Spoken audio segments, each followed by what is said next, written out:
Hi dears, എല്ലാവർക്കും പുതിയ വീഡിയോയിലേക്ക് സ്വാഗതം. അപ്പോൾ എനിക്കൊരു പുതിയ ചെമ്പരത്തിപ്പൂ ഉണ്ടായതാട്ടോ. അപ്പോൾ അത് നല്ല ഭംഗിയുണ്ട്. ഇത് വീഡിയോയിൽ കാണുന്നേക്കാളും ഭംഗിയുണ്ട് ഇതിനടുത്ത് കാണുമ്പോൾ. ഇതിൻ്റെ ഉള്ളിൽ വേറൊരു കളറും കൂടി ഉണ്ട് കേട്ടോ, അത് കാണുന്നില്ല ശരിക്കും. അപ്പോൾ അതൊന്ന് വീഡിയോ എടുത്തതാണ്. പിന്നെ ഇന്ന് രാവിലെ മുതലുള്ള വിശേഷങ്ങളാണ്.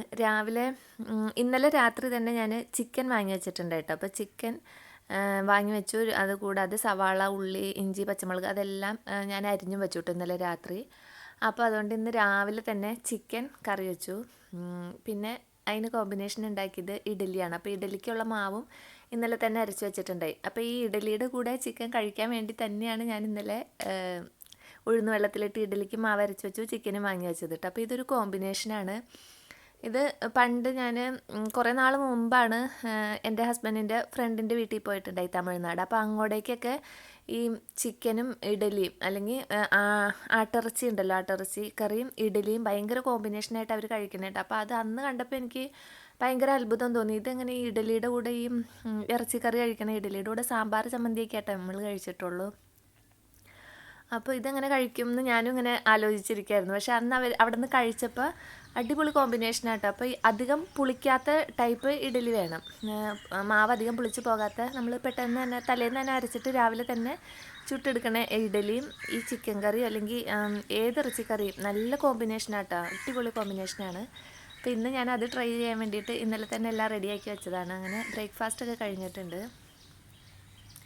പിന്നെ ഇപ്പോൾ ഞാൻ ടെറസിന് മുകളിൽ വന്നതാട്ടോ. അപ്പോൾ ഞാൻ സീനിയയുടെ വിത്ത് പാവിയിട്ടുണ്ടായി. സീനിയ പൂക്കൾ ഭയങ്കര ഇഷ്ടമുള്ള പൂക്കളാട്ടോ. അത് അടിമാലി പോയി വന്നപ്പോൾ ഒരു വെള്ള കളർ തന്നെ സീനിയയുടെ വിത്ത് പാവിയതാണ്. അപ്പോൾ സാധാരണ ഈ സീനിയയുടെ വിത്ത് നമ്മൾ പാവി കഴിഞ്ഞ് കഴിഞ്ഞാൽ ഉണ്ടായി വരുമ്പോൾ അത് പല കളറായിട്ടാട്ടോ ഉണ്ടായി വരാറ്. ഇപ്പോൾ വെള്ള പാവി കഴിഞ്ഞാൽ ഉണ്ടാവുമ്പോൾ ചുവപ്പ്, റോസ് അങ്ങനെ കളർ ചേഞ്ച് ആയിട്ട് അത് വരാറുണ്ട്. പക്ഷേ ഇതിനകത്തുനിന്ന് കൂടുതലും വെള്ള തന്നെയാണ് ഉണ്ടായിട്ടുള്ളത്. പിന്നെ ഒരു ചന്ദന കളർ പോലെ ഒരു ലൈറ്റ് മഞ്ഞ കളർ ഒരെണ്ണം കൂടി ഉണ്ടായിട്ടുണ്ട്. അപ്പോൾ കൂടുതൽ കളറ് വേരിയേഷനൊന്നും കിട്ടിയിട്ടില്ല.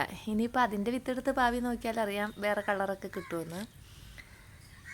പിന്നെ കുറച്ച് മുളക് ഉണ്ടെങ്കിൽ അതും പറിക്കാമെന്നൊക്കെ വിചാരിച്ചാൽ വന്നത്. മുളകൊക്കെ ഇപ്പോൾ ഇവിടെ നല്ല വെയിലായി പിന്നെ അതൊക്കെ മുരടിച്ചു തുടങ്ങി കേട്ടോ. മുളകിൻ്റെയൊക്കെ ആ ഫലം, ആദ്യത്തെ ആ ഫലമൊക്കെ കുറഞ്ഞു തുടങ്ങി. എന്നാലും നമുക്ക് അത്യാവശ്യത്തിനുള്ളത് കിട്ടിയിട്ടുണ്ട്. പിന്നെ കുറച്ച് കറ്റാർ വാഴയുടെയൊക്കെ തൈ ഞാൻ വേറെ നട്ടൊക്കെ വെച്ചിട്ടുണ്ട് കേട്ടോ ചെടിച്ചട്ടിയൊക്കെ. അപ്പം ടെറസിന് മുകളിൽ കുറച്ച് പൂക്കളും ചെടികളൊക്കെ വേറെ ഉണ്ട്. അപ്പോൾ ഈ പച്ചക്കറികൾക്കൊക്കെ പ്രാണികളധികം വരാതിരിക്കും. അങ്ങനെ നമ്മൾ പച്ചക്കറികൾ നടണതിൻ്റെ അടുത്ത് തന്നെ ചെടികളും കൂടി നട്ടു കൊടുത്താട്ടോ. പ്രാണികളൊക്കെ അതിലേക്ക് പൂ കണ്ട് ആകർഷിച്ച് അങ്ങോട്ട് പോയിക്കോളും.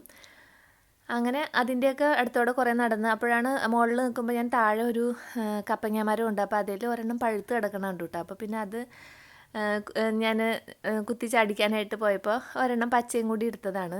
പക്ഷേ ഒരെണ്ണം കറി വയ്ക്കുക, ഒരെണ്ണം പഴുത്തത് കഴിക്കാമെന്ന് വിചാരിച്ച് എടുത്തു. പക്ഷേ കറി വയ്ക്കാനായിട്ട് മുറിച്ച് നോക്കുമ്പോൾ അതിനും ചെറുതായിട്ടൊന്ന് ചെനച്ച് തുടങ്ങിയിട്ടുണ്ട് കേട്ടോ. പക്ഷേ ഈ ചെറുതായിട്ടൊന്ന് ചെനച്ച് തുടങ്ങിയിട്ടുള്ള കപ്പങ്ങ നമ്മൾ മെഴുക്ക് പുരട്ടി ഉണ്ടാക്കുകയാണെങ്കിൽ നല്ല സൂപ്പർ ടേസ്റ്റ് ആട്ടോ. ഒരുപാട് ചെനച്ച് പോകരുത്. അപ്പോൾ അത് മെഴുക്ക് പുരട്ടി ഉണ്ടാക്കാമെന്ന് വിചാരിച്ച് അതൊക്കെ അരിഞ്ഞ് റെഡിയാക്കി എടുത്ത് മെഴുക്ക് പുരട്ടി ഉണ്ടാക്കിക്കൊണ്ടിരിക്കുകയാണ്. പിന്നെ ഞാൻ രാവിലെ ചിക്കൻ കറി വെച്ചപ്പോൾ തന്നെ അത് മുഴുവനും കറി വെച്ചിട്ടില്ല കേട്ടോ. അതിൻ്റെ പകുതി എടുത്തിട്ട് ഞാൻ മസാലകളെല്ലാം പുരട്ടി ഫ്രിഡ്ജിൽ വെച്ചിട്ടുണ്ട്. അപ്പോൾ അത് ഫ്രൈ ചെയ്തെടുക്കണം. അപ്പോൾ ഇതിവിടെ റെഡിയാക്കുമ്പോൾ അപ്പുറത്തെ അടുപ്പിൽ അതും കൂടി റെഡിയാക്കാമെന്ന് വിചാരിച്ചിട്ടുണ്ട്. അപ്പോൾ ഞാൻ അതെടുത്ത് പുറത്തേക്ക് വെച്ചിട്ടുണ്ട് കേട്ടോ, തണുപ്പൊക്കെ പോകാൻ വേണ്ടിയിട്ട്.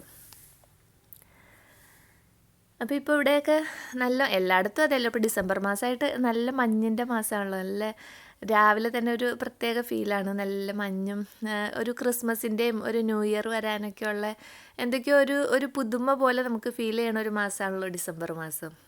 പിന്നെ പോരാത്തന്നെ ഡിസംബർ എനിക്ക് ഒന്നും കൂടി സ്പെഷ്യലായിട്ട്, എൻ്റെ ബർത്ത്ഡേയും ഡിസംബർ മാസം തന്നെയാണ്. അതും എനിക്ക് സ്പെഷ്യലാണ്. എനിക്ക് ഭയങ്കര ഇഷ്ടമുള്ളൊരു മാസം കൂടിയാണ് ഡിസംബർ മാസം.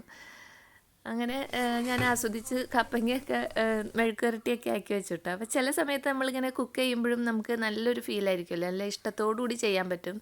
ചില സമയത്ത് ആകെ തലവേദന പിടിച്ചിട്ട് ഇതെങ്ങനെയെങ്കിലും ഒന്ന് അവസാനിപ്പിച്ചാൽ മതി എന്ന് പറഞ്ഞിട്ടായിരിക്കും കുക്ക് ചെയ്യണത്.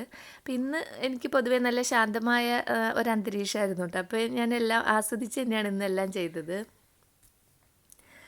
അങ്ങനെ ചിക്കന് ഫ്രൈ ചെയ്യാനൊക്കെ ആയിട്ട് ഇട്ടിട്ടുണ്ട്. പിന്നെ കുറച്ച് മധുരക്കിഴങ്ങ് വാങ്ങിയതുണ്ടായിരുന്നു കേട്ടോ. അപ്പോൾ അതും കൂടി ഞാൻ ഇതിൻ്റെ കൂടെ തന്നെ വേഗം കഴുകി ക്ലീനാക്കി വേവിക്കാനായിട്ട് വെച്ചിട്ടുണ്ട്. അപ്പോൾ വൈകുന്നേരം അത് എടുക്കാമല്ലോ എന്ന് വിചാരിച്ചു. അപ്പോൾ ഇപ്പോൾ വേവിച്ച് റെഡിയാക്കി വെച്ചാൽ പിന്നെ ഇനി വൈകുന്നേരം വീണ്ടും ഇതിന് അടുക്കളയിലേക്ക് വരണ്ടല്ലോ, ചായ മാത്രം ഇട്ടാൽ മതിയല്ലോ. അപ്പോൾ എൻ്റെ ഇന്നത്തെ വിശേഷങ്ങൾ ഇതൊക്കെയാണ്. വീണ്ടും അടുത്ത വീഡിയോയിൽ